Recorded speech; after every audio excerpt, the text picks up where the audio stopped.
पता है बच्चों, जब मैंने पहली बार जेईई दिया था ना, तब सिर्फ 6000 रैंक आया करती थी और मेरा टारगेट था किसी भी तरीके से उस 6000 के अंदर आना, वो जेईई एडवांस की मेरिट लिस्ट में अपना नाम देखना।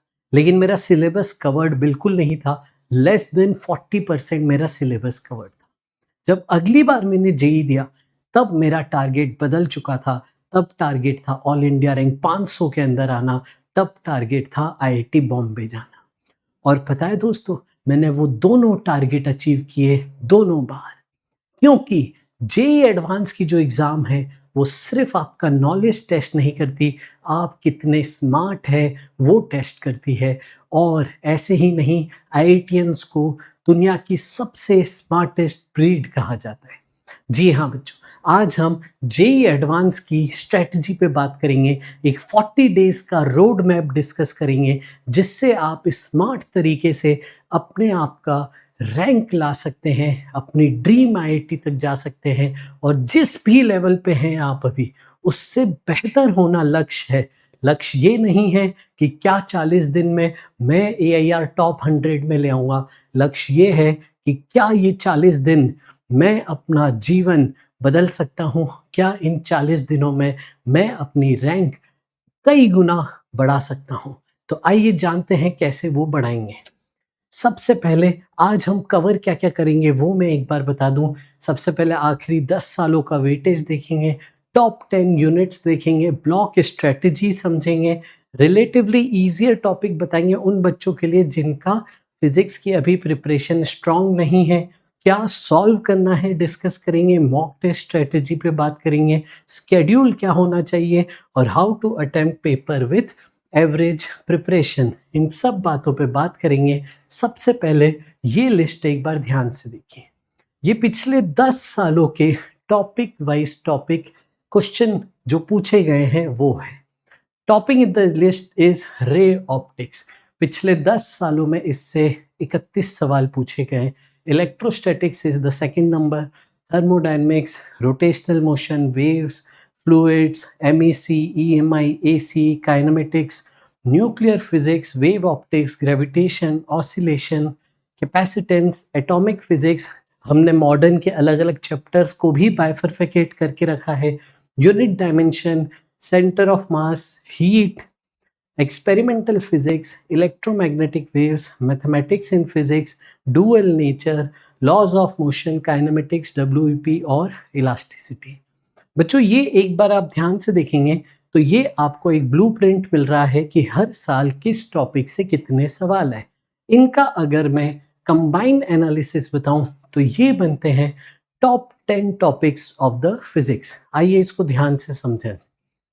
रे ऑप्टिक्स से 9% सवाल देखने को मिले, ये 10 साल का एवरेज डेटा है। पिछले कुछ सालों में थोड़ा सा वेरिएशन हो सकता है। This is the data of top 10 years का एवरेज।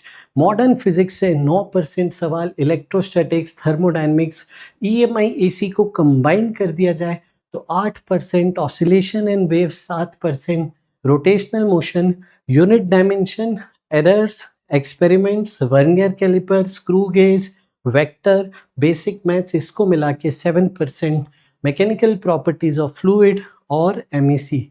इनसे आप देखिए ये रहे आपके टॉप 10 टॉपिक्स। लेकिन आप देखिए अनसर्टिनिटी कितनी ज़्यादा है। आप देख रहे हैं मॉडर्न फिजिक्स का यहाँ पे वेटेज, और आप देखिए 2025 में मॉडर्न फिजिक्स का वेटेज। यहाँ पे देखिए न्यूक्लियर फिजिक्स से 2025 में 24 में सवाल ही नहीं पूछे गए। Look at the uncertainty. आगे बढ़ते हैं, एटॉमिक फिजिक्स से ज़रूर पूछे गए लेकिन और कोई टॉपिक से नहीं पूछा गया। यानी मॉडर्न फिजिक्स से 2025 में ऑलमोस्ट सिर्फ 3 सवाल थे, जबकि वो हाईएस्ट वेटेज का आ रहा था। यानी थोड़ा सा अनसर्टेनिटी हर साल रहती है, ये एक्सपेक्टेड रहता है, किसी टॉपिक से ज़्यादा आ जाना, किसी टॉपिक से कम आ जाना। But more or less you can go by this thing, top 10 topics in the past 10 years ये रहे। इसके थ्रू आप अपनी प्रिपरेशन अलाइन कर सकते हैं बेटा। आगे बढ़ते हैं। अब सवाल ये पैदा होता है कि क्या पढूं सर, क्या मैं टॉप 10 टॉपिक्स लाइन से पढ़ लूं? तो उसके लिए देखो हम आपके लिए एक बेस्ट स्ट्रेटेजी लेके आए हैं और उनको पढ़ना कैसे है वो भी आपको बताएंगे। हमने सारे टॉपिक्स को यहाँ पे 3 ब्लॉक्स 4 ब्लॉक्स में यहाँ पे डिवाइड कर रखा है। पहले ब्लॉक में हमने कुछ बड़े टॉपिक रखे हैं और कुछ छोटे टॉपिक जैसे थर्मल फिजिक्स और कैपेसिटेंस रखे हैं। सेम स्ट्रेटजी ब्लॉक 2 में है, सेम स्ट्रेटजी ब्लॉक 3 में है और ब्लॉक 4 में रिलेटिवली जिन टॉपिक्स का वेटेज कम था उनको रखा गया है। देखिए सॉर्टेड विथ मेंस, इसका क्या मतलब है, अब ये ध्यान से सुनिएगा। ये वो टॉपिक है बेटा जिनका थ्योरी ऑलमोस्ट मेंस की तैयारी में हो चुका है। अगर आपने मेंस की तैयारी अच्छी करी है तो इनकी थ्योरेटिकल कंसेप्चुअल चीज़ें आप ऑलरेडी जानते हैं, लेकिन जो एडवांस एक्सक्लूसिव टॉपिक यहाँ पे कैटेगरी दी गई है, इन टॉपिक्स की आपको एक्स्ट्रा थ्योरी पढ़नी पड़ेगी। इन टॉपिक्स के कुछ कंसेप्ट हैं जो मेंस लेवल पे बिल्कुल भी आपने देखे नहीं होते हैं, वो भी मैं बताऊंगा कौन कौन से कंसेप्ट्स हैं, वो आपको डेफिनेटली पढ़ने पड़ेंगे। तो अगर हम बात करें कि बच्चे के मन में ये डाउट आता है कि सर थ्योरी पढ़ें कि सवाल सॉल्व करें, तो इन टॉपिक्स के आपको थ्योरी कंसेप्ट अलग से पढ़ने की ज़रूरत नहीं है। जितना मेंस में किया था दैट इज़ इनफ।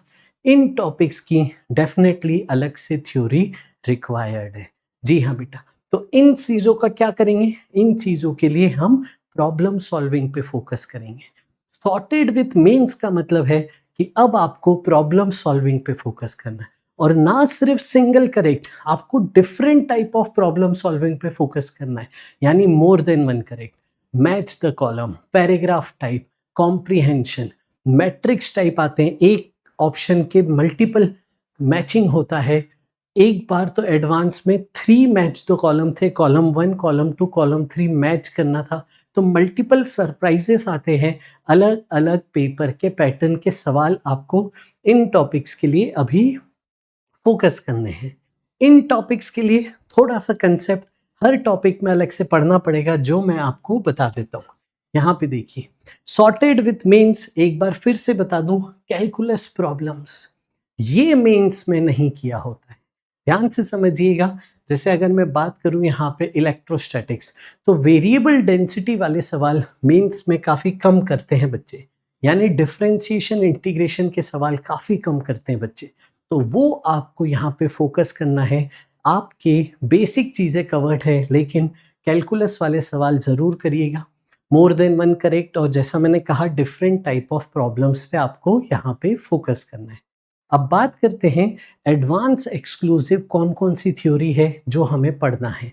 सबसे पहले रोटेशनल और सर्कुलर। देखिए इंस्टेंटेनियस एक्सिस ऑफ रोटेशन, इसको हमें डिटेल में पढ़ना होता है। रोलिंग के डिफरेंट डिफरेंट केसेस, बहुत प्रकार के रोलिंग के सवाल बनते हैं, वो हमें करना है।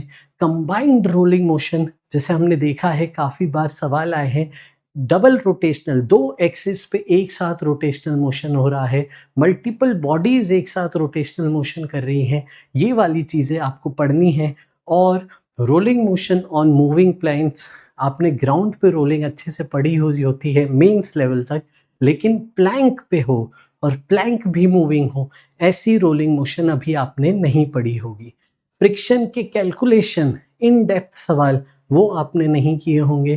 कोलिजन इन रोटेशन, और यहाँ पे भी कैलकुलस प्रॉब्लम्स, अलग अलग ज्योमेट्रीज के वेरिएबल डेंसिटीज में मोमेंट ऑफ इनर्शिया निकलना, वो भी आपने नहीं किया होगा। तो ये डेफिनेटली आप फोकस कीजिएगा। आगे बढ़ते हैं, कैपेसिटेंस में क्या क्या पढ़ेंगे, तो ट्रांजिएंट स्टेट की वर्किंग, मल्टीपल ब्रांचेस जब होंगी आरसी सर्किट में, वो वाले सवाल सॉल्व करना। डाई इलेक्ट्रिक विथ वेरिएबल के, अगेन इसमें अगर इंटीग्रेशन आए तो वो होना चाहिए। फोर्स ऑन डाइलेक्ट्रिक वाले केसेस मेंस तक नहीं होते हैं, वो एडवांस में ज़रूर करिए। ईएमआई एसी में भी डिफरेंट टाइप ऑफ सर्किट्स, देखिए मल्टीपल ब्रांचेस, यहाँ पे बहुत सारे सर्किट्स हैं, LC circuit, LR circuit, LCR circuit, LC oscillation. Yes, तो यहाँ पे अगर सारे अलग अलग ब्रांच बना दूं और तीनों में डिफरेंट डिफरेंट कैटेगराइजेशन कर दूं, तो बताओ यहाँ पे सर्किट की डिफ़िकल्टी लेवल क्या आप हैंडल कर पाएंगे। तो मल्टीपल ब्रांचेस वाले सर्किट आपको आने चाहिए करते हुए। ट्रांजिएंट स्टेट की वर्किंग, डिफरेंट टाइम्स पे पावर क्या होगा इंडक्टर के अक्रॉस, डिफरेंट टाइम पे एनर्जी स्टोर्ड क्या होगी कैपेसिटर के अक्रॉस। तो ये सब बातें आपको करनी पड़ेगी एक्स्ट्रा एडवांस के लिए। मल्टी कंसेप्ट सवाल ईएमआई और मैकेनिक्स को मिला के बहुत आते हैं। इसका छोटा सा एग्जांपल टर्मिनल वेलोसिटी का आप करते हो, लेकिन डिफरेंट डिफरेंट केसेस यहाँ बनाए जा सकते हैं। मैकेनिक्स और ईएमआई को इन्वॉल्व करके काफ़ी स्टैंडर्ड सवाल बनते हैं, वो आपको आने चाहिए। मोशन की बातें सर्किट के साथ जोड़ दी जाती हैं। आगे बढ़ते हैं, न्यूक्लियर फिजिक्स में रेडियो एक्टिविटी आपने नहीं पढ़ा है, वो जरूर पढ़ लीजिएगा। फ्लूइड्स में देखिए छोटी छोटी बातें बहुत सारी हैं जो इन डेप्थ पढ़नी होती है। सरफेस टेंशन मेंस लेवल पे बहुत इजी पढ़ते हैं हम, लेकिन एडवांस में डिटेल आना चाहिए। एक्सिलरेटिंग फ्लूइड के अलग अलग केसेस, वेरिएबल डेंसिटी में मल्टीपल लिक्विड्स को अगर कंटेनर में रख दें तो उसमें डिफरेंट केसेस जो बनते हैं वो आपने आने चाहिए। बर्नौलीज इक्वेशन के अलग अलग केसेस। बर्नौलीज इक्वेशन एक छोटा सा आपको फॉर्मूला पढ़ा होता है, मेंस में कुछ स्टैंडर्ड सवाल किए होते हैं, लेकिन मल्टीपल उसके केसेस बन सकते हैं, वो आपने पढ़ना है। वेलोसिटी ऑफ इफ्लक्स हमें बस पता होता है √2gh, लेकिन उसमें मल्टीपल लिक्विड्स हो तो आप कैसे कैलकुलेट करेंगे। मैकेनिक्स इन्वॉल्व कर दें, आपकी जब पार्टिकल गिरा तो उसके प्रोजेक्टाइल मोशन को इन्वॉल्व कर दें, उसके रेंज को इन्वॉल्व कर दें और मैकेनिक्स के वहाँ सवाल लगा दें, तो आप इसे कैसे करेंगे। Force due to jet stream, यहाँ से जो जेट वाटर की स्ट्रीम निकल रही है वो कितना फोर्स लगाएगी, जो वेरिएबल मास सिस्टम में पढ़ा जाता है। आगे बढ़ते हैं, वेव्स एंड साउंड में फेज डिफरेंस और पाथ डिफरेंस के डिटेल केसेस, डॉपलर इफेक्ट और रेजोनेंस कॉलम ट्यूब एक्सपेरिमेंट, ये सब आपने फिर से पढ़ने पड़ेंगे अलग से। ऑसिलेशंस में मेंस लेवल पे इजी सवालों के टाइम पीरियड निकाले जाते हैं, लेकिन एडवांस लेवल पे बहुत सारी चीज़ों को मिला के एक सिस्टम बनाया जाता है जिसका टाइम पीरियड पूछा जाता है, तो वो आपने करने हैं। और डैम्प्ड और फोर्स्ड ऑसिलेशन भी अलग से यहाँ पढ़ना होगा। अब आगे बढ़ते हैं, ये एक बार मैं फिर से बता दूं, this is the block strategy जो आपने फॉलो करनी है। यहाँ पे लॉजिक क्या है, लॉजिक ये है कि एडवांस से 10 दिन पहले आप इलेक्ट्रोस्टैटिक्स नहीं पढ़ पाओगे, लेकिन यूनिट डायमेंशन पढ़ पाओगे। यानी ब्लॉक 1 से शुरू करो, थोड़ा थोड़ा कठिन काम पूरा करते जाओ, और फिर धीरे धीरे थोड़ा सा इजी थोड़ा सा कठिन इन्वॉल्व किया है, इनको डायरेक्ट सवालों को फोकस करो, इनकी थोड़ी सी थ्योरी पढ़ो और फिर इनकी सवालों पे फोकस करो। इस तरीके से आप ऑर्डर रखें, और ये आप लास्ट में भी कर सकते हैं। देखिए इलेक्ट्रोमैग्नेटिक वेव्स इतना छोटा टॉपिक है कि आप आखिरी हफ्ते में भी इसे रिवाइज कर पाएंगे फटाफट से, लेकिन क्या आप इमेजिन कर सकते हैं रे ऑप्टिक्स को लास्ट में पढ़ना? आप बिल्कुल नहीं पढ़ पाएंगे। तो उस थॉट प्रोसेस से, उस साइकोलॉजी से, ये एक थॉट प्रोसेस से बनाया गया आपके लिए ब्लॉक डायग्राम है। आगे बढ़ते हैं, उस बच्चे की बात की जाए जिस बच्चे की अभी फिजिक्स में प्रिपरेशन कमजोर है, लेकिन वो फिर भी चाह रहा है कि कैसे भी 30% स्कोर आ जाए, जैसा मेरा पहला अटेम्प्ट था, कैसे भी मैं उस मेरिट लिस्ट में आ जाऊं, तो मुझे बता दो सर 40 दिनों में कौन से चैप्टर पे ध्यान दूं। तो ये वो चैप्टर है जो रिलेटिवली आसान है। आपने अभी तक प्रिपरेशन कमज़ोर थी तो ये अच्छे से कर लीजिए, ठीक है। बाकी सब्जेक्ट भी संभाल लीजिएगा, तो हर सब्जेक्ट में आप 10-15% स्कोर लाके अपना नाम मेरिट लिस्ट में ला सकते हैं। और अगर आपका टोटल स्कोर 40% क्रॉस करता है तो आप एक बहुत ही स्टैंडर्ड रैंक ले आते हैं। 45% के अंदर आता है तो 5000 के अंदर रैंक आ जाती है। 50% के अंदर तो आप डेफिनेटली 2500 के अंदर आ सकते हैं। ऐसे आप धीरे धीरे हर साल, ये देखो थोड़ा सा वेरी करता है, एक टेंटेटिव मैंने आपको फिगर बताया, तो ये आप ध्यान रखिएगा। इन चैप्टर से आपके 8-10 सवाल भी आ गए तो भी आप अपना फिजिक्स का कोटा वहाँ पे पूरा कर लेंगे। कौन कौन से चैप्टर्स हैं? मॉडर्न फिजिक्स है, थर्मोडायनेमिक्स है, वेव ऑप्टिक्स है। वेव ऑप्टिक्स में मोर और लेस YDSC एक आपका एक्सपेरिमेंट है, उसी के वेरिएशन के अराउंड वो चैप्टर है। उसके बाद वाले जो है डिफ्रैक्शन और पोलराइजेशन, वो मोर और लेस फॉर्मूला बेस्ड, याद रखने वाली चीज़ों पे बेस्ड है। तो ये कर सकते हैं। Gravitation, unit dimension errors, vernier caliper, screw gauge पढ़ के जाना, मेंस में भी नहीं पढ़ा था, एडवांस में पढ़ लेना, हो सकता है उससे सवाल आ जाए। स्कोरिंग होते हैं, स्टैंडर्ड सवाल होते हैं, EM waves, thermal properties of matter, heat वाली बातें, और बेसिक सर्किट सॉल्विंग आनी चाहिए। ठीक है बच्चों, तो ये ध्यान रखिएगा। और एक चीज और, ऐसा नहीं ये इजी टॉपिक है तो ये पढ़ के आंसर आ जाएगा, नहीं, आपको पूरा चैप्टर करना पड़ेगा तभी नंबर मिलेंगे। आधा अधूरा चैप्टर से नंबर नहीं मिलेंगे। ग्रेविटेशन पढ़ा, केपलर लॉ छोड़ दिए तो नंबर नहीं आएंगे। आप अगर चाहते हैं प्रोबेबिलिटी अच्छी करना अपनी रैंक की, तो ये जो भी चैप्टर उठाइए उसे पूरा कीजिए। आधा अधूरा छोड़ दिया तो यहाँ पे मिक्स कंसेप्ट भी आते हैं, कोई चीज छूट गई उसी पे सवाल आ जाएगा, आप वो नहीं कर पाएंगे। अब हम आते हैं व्हाट टू सॉल्व। ये सर हमने अलग अलग ऑर्डर्स देख लिए। अगर हमारी तैयारी अच्छी है तो ब्लॉक वाइज हम तैयारी करेंगे, तैयारी कमजोर है तो हम यहाँ पे इजी टॉपिक को कवर करेंगे। पढ़ेंगे क्या क्या, आओ वो बात करें। सबसे पहले ऑलरेडी प्रिपेयर्ड टॉपिक्स पे मैं फिर से कहूँगा, different type of problem solving पे फोकस कीजिए। फिर ओन कोचिंग मटेरियल, अगर आपके पास कोचिंग का मटेरियल है जहाँ पे डिफरेंट टाइप ऑफ एडवांस की एक्सरसाइजेस है, उसको पूरी शिद्दत से आप सॉल्व करिए। ये बहुत इम्पॉर्टेंट है, हमें इसे ही पूरा फोकस करके ध्यान से पढ़ाई करनी है। जेई एडवांस के पीवाईक्यू कंपलसरी है, ये आपको मेन एग्जाम का फ्लेवर देते हैं। मिनिमम 10 साल के एडवांस के पीवाईक्यू कंपलसरी हैं, हमेशा करने हैं। इसका कोई भी आप इसका there is no escape for this, ये आपने डेफिनेटली करने हैं। ठीक है, अब देखो ये वाला जो है ना, ये हम काफ़ी बार निग्लेक्ट कर देते हैं। देखो ये हम सबके पास मटेरियल है। एच.सी. वर्मा के आखिरी के एक्सरसाइजेस प्रॉब्लम, स्पेसिफिकली एच.सी. वर्मा 1 के आखिरी के एक्सरसाइजेस प्रॉब्लम, पिच आख जैसे सपोज 50 सवाल है तो आखिरी के 10-15 सवाल बहुत अच्छे होते हैं, आपको कंसेप्चुअल क्लैरिटी देते हैं। और objective two more than one correct सवाल होते हैं, वो आपको एक एप्टीट्यूड डेवलप करेंगे मोर देन वन सवालों का। तो ये आप डेफिनेटली कीजिए।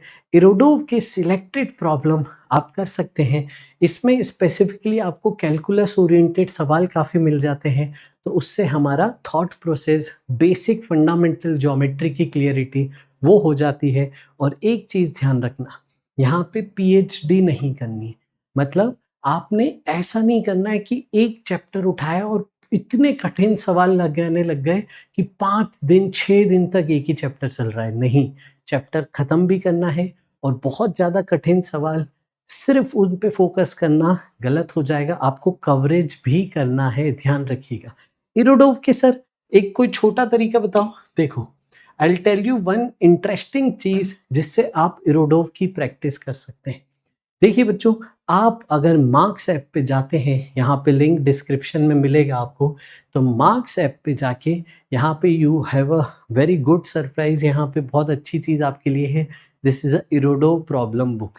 इस बुक को आप क्लिक करते हैं तो यहाँ पे देखिए आपके पास मैकेनिक्स 1 के 46 selected problems, thermodynamics, electromagnetism, mechanics 2, optics, modern physics, इन सब के सिलेक्टेड प्रॉब्लम्स हैं।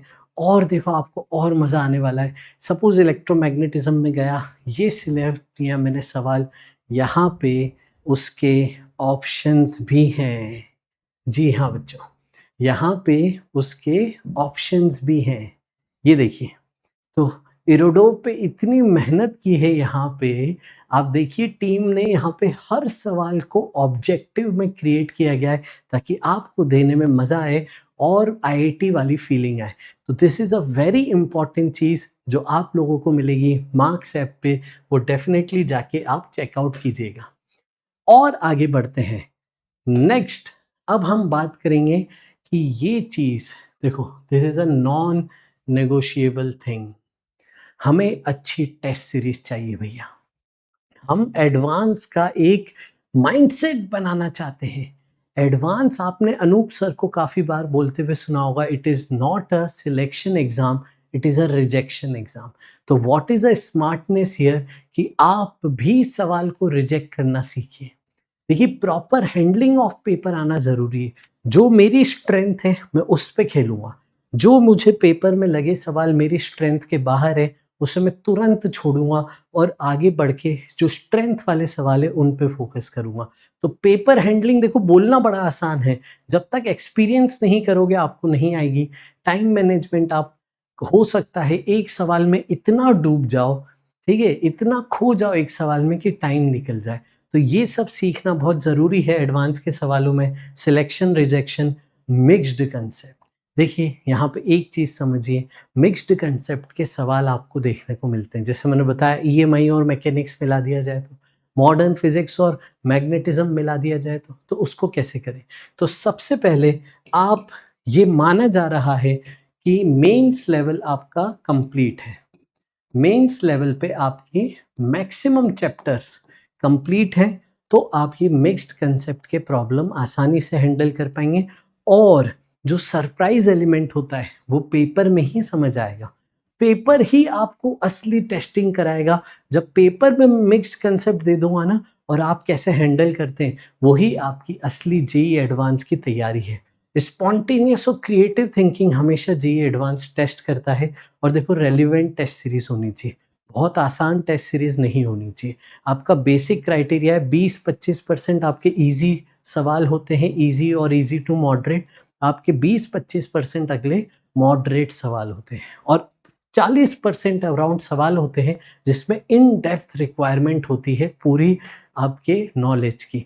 तो आपका रेलिवेंट टेस्ट सीरीज होना चाहिए, ठीक है? देखो आप अगर अच्छी जगह पे पढ़ रहे हैं तो आपके पास वो ऑलरेडी होगी। अगर आपने कुछ चाहिए अच्छी टेस्ट सीरीज तो you can go for Quizrr बेटा। Yes, you can go for quizzer.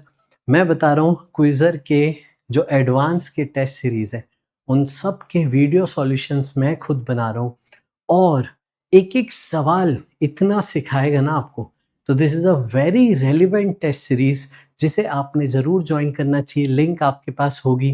देखिए एनालिसिस बहुत इंपॉर्टेंट है, एनालिसिस बहुत इंपॉर्टेंट है। क्विजर की टेस्ट सीरीज में हमने एनालिसिस पे बहुत फोकस किया है। टीम ने एक एक चीज़ का डिटेल एनालिसिस आपको मिलता है। देखिए करें कैसे एनालिसिस टेस्ट देने के बाद, टेस्ट देने के बाद और कितने टेस्ट दें ये सब बातों पे बात करते हैं। देखो मैं कैसे एनालिसिस बच्चों को बोलता हूँ ना, आपने टेस्ट दिया, टेस्ट देने के बाद मेरा माइंडसेट ये होना चाहिए how to increase 5%, how to increase 5%। ठीक है, यानी अगर मेरा 360 मार्क्स का पेपर था तो 5%, ठीक है, 18 नंबर में कैसे बढ़ा सकता था, 18 नंबर में कैसे बढ़ा सकता था। तो इससे दो तरीके होते हैं। पहला तरीका, जो मैंने गलतियां की वो मैं नहीं करता तो मेरे नंबर बढ़ जाते, और जो मेरे क्वेश्चन छोड़े वो अगर मैं कर लूँ तो मेरा नंबर बढ़ जाएंगे। और तीसरी चीज़, अगर मैं पेपर हैंडल करना सीख लूँ तो भी मेरे नंबर बढ़ जाएंगे। तो यहाँ पे हमें एनालिसिस 3 पैरामीटर्स पे करना है। हमें हमारी रॉन्ग क्वेश्चंस पे ध्यान देना है, हमें हमारे पेपर की स्ट्रेटजी पे ध्यान देना है और हमें हमारे अनअटेम्प्टेड सवालों में से कुछ सवाल मैं और बढ़ा लूँ ये सोचना है। अगर मैं ये सोचूं पूरे पेपर में कि जितने गलत हुए सब सीख लूं तो फिर सही एनालिसिस नहीं होगा, उसी में खो जाओगे। तो हमें क्या करना है, देखिए ideally what should be done, ideally हमें 10 फुल टेस्ट देने चाहिए। आइडियली हमें अभी अगले 40 दिनों में 10 फुल टेस्ट देने चाहिए। कुछ पार्ट टेस्ट भी आप दे सकते हैं, लेकिन आपका सही जजमेंट फुल टेस्ट में होगा। तो ऐसा ना हो कि हम फुल टेस्ट दिए ही नहीं, सिर्फ पार्ट टेस्ट देते रह गए। तो फुल टेस्ट आपको एटलीस्ट 10 देने हैं। Sundays should be always a test day. Sunday को दोनों पेपर देने हैं, दोनों 3 आवर्स के फुल टेस्ट देने हैं और उसी दिन एनालिसिस करना है। जो रिजल्ट आया उसी पे काम करना है। मतलब संडे आपका पूरा दिन जाना चाहिए सिर्फ और सिर्फ टेस्टिंग और एनालिसिस में। और डिपेंड करता है कि हमारी प्रिपरेशन कैसी। If the preparation is at good level तो आपने वीक में एक और टेस्ट देना चाहिए। 5 वीक्स अप्रॉक्सीमेटली बचेंगे, तो हर वीक आप 2 फुल टेस्ट दीजिए और आप अपने आप को पेपर देना सिखाइए। Yes, and check out the quizzer link जो आपको डिस्क्रिप्शन में मिलेगी। Check out the schedule, check out the analysis जो आपको देते हैं। आगे बढ़ते हैं। स्केड्यूल क्या रखें सर? पढ़ाई आपने कैसे करनी है, किस ऑर्डर में करनी है वो बता दिया, एनालिसिस कैसे करना है वो बता दिया, स्केड्यूल कैसे रखें। देखो, सबसे पहले जो हमने बताया, मेंस लेवल रिवीजन जल्दी से कर लो। देखो, मेंस खत्म हुआ है तो आपको लग रहा होगा थोड़ा सा ब्रेक ले लें, नहीं, this is not a break time, this is a time जब आपने अपना जीवन बताना है, जीवन बनाना है, ऊंचाइयों पे जाना है, ड्रीम रैंक हासिल करनी है। तो इसलिए फटाफट से मेंस लेवल अब तक तो हो ही गया होगा, नहीं हुआ है तो तीनों सब्जेक्ट का कंप्लीट कर लीजिए। फिर आप टॉपिक्स की सिलेक्ट करिए, सिलेक्ट टॉपिक्स जिन पे आपको काम करना है, एक ऑर्डर बनाइए और हर 2-3 दिन का छोटे छोटे टारगेट्स बनाइए। एक टॉपिक में आपको ऑन एन एवरेज 2 दिन तक काम करना है।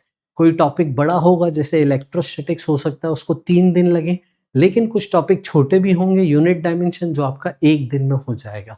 तो आप, दिस इज अज्यूमिंग कि आप तीनों सब्जेक्ट पढ़ रहे हैं, तो आप एक सब्जेक्ट को दिन के 5 से 6 घंटे दे रहे होंगे मैक्सिमम, तो वो 2 दिन में आप एक टॉपिक कवर कर रहे होंगे। और देखिए, यहाँ पे एक बहुत इंपॉर्टेंट सलाह है कि सब कुछ करने की मत सोचिएगा।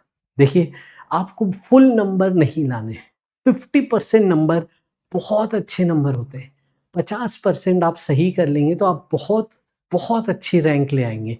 तो यानी हमें हर चीज़ नहीं करनी है, ठीक है। हो सकता है हमारे कुछ टॉपिक मेंस लेवल पे कवर्ड थे बट एडवांस की लेवल पे कवर ना हो, कोई बात नहीं। जो टॉपिक हमारी स्ट्रेंथ है उन पे हम खेलेंगे।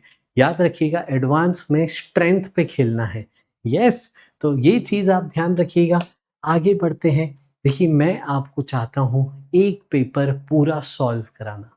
मैं चाहता हूँ अगर किसी बच्चे की एवरेज प्रिपरेशन है तो उसे पेपर कैसे सॉल्व करना चाहिए, सवाल को सिलेक्ट कैसे करना चाहिए, रिजेक्ट कैसे करना चाहिए, ये मैं आपको लाइव सिखाऊं। अगर आप भी ये चाहते हैं तो कमेंट करके बताइए, तो मैं उसका एक अलग सेशन लाऊंगा कि एवरेज प्रिपरेशन करके आप कैसे अच्छी रैंक ला सकते हैं। जैसे मैंने फर्स्ट जेईई अटेम्प्ट में किया था, मेरा सिलेबस 40% से कम था, मुझे कोऑर्डिनेट आता था, मुझे कैलकुलस नहीं आता था, फिर भी मैं ऑल इंडिया रैंक 5278 5278 एडवांस में ले आया था।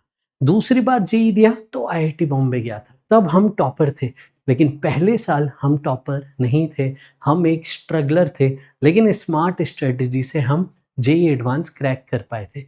तो एक एवरेज प्रिपरेशन में कैसे सवाल को सिलेक्ट करना है, पेपर करना है, वो मैं आपको सिखाना चाहता हूँ। तो कमेंट करके बताइएगा, मैं आपके लिए नया सेशन लाऊंगा। ये लाइफ का one of the best moment, this is our convocation day. Director हमारे आईआईटी बॉम्बे के, और मुझे ये डिग्री मिल रही है। इस दिन मेरे पेरेंट्स थे इन द ऑडियंस, और उन्होंने जब मुझे देखा, मुझे पता है ना, this is a very emotional moment. आज भी वो याद करो ना तो गूज बम्स आ जाते हैं। बच्चों, this was the best moment of my life. ये आपको अपना विजन बोर्ड बनाना है। This should be the convocation of you in IIT. अपने फेवरेट आईआईटी का कमेंट करिए नाम, और बताइए क्या आप चाहते हैं मैं आपके लिए पेपर सॉल्व करूं। मिलते हैं अगले सेशन में, अभी के लिए इतना ही। Make such picture as your vision board. Bye bye, take care, God bless you.